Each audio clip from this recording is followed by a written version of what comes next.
కూటమి ప్రభుత్వం ఏర్పడిన రోజు నుంచి ఈ రోజు వరకు నారా లోకేష్ ఆయన తల్లి టాపిక్ ఆయన్నే ఎత్తుకొని రాజకీయానికి వాడుకుంటాడు తప్ప ఏ ఒక్కరు కూడా ఆయన తల్లిని దూషించింది లేదు.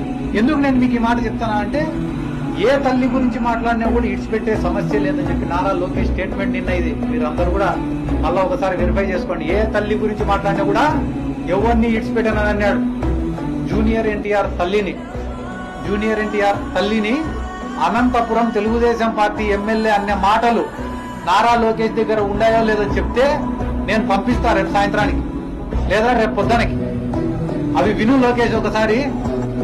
బయటి ప్రపంచంలో ఉండే మహిళల గురించి, బయటి ప్రపంచంలో ఉండే ఆడోళ్లకు అన్యాయం జరిగితే చూసే సంగతి తర్వాత నీ బంధువు, నీ కుటుంబం ఎన్టీ రామారావు పోలికలతో అచ్చుగుద్దినట్టు పుట్టిన జూనియర్ ఎన్టీఆర్ వాళ్ళ అమ్మను మాట్లాడితే నువ్వు ఏం చర్య తీసుకునేవో చెప్తే ఆ తర్వాత అంబటి రాంబాబు గారి తల్లి గురించి ఎవరేం మాట్లాడినాడు, జగన్మోహన్ రెడ్డి గారి తల్లి గురించి, వాళ్ళ కుటుంబ సభ్యుల గురించి మీ మీడియాలలో, సోషల్ మీడియాలలో ఏమేమి పెట్టినారో నేను వివరించి చెప్తా.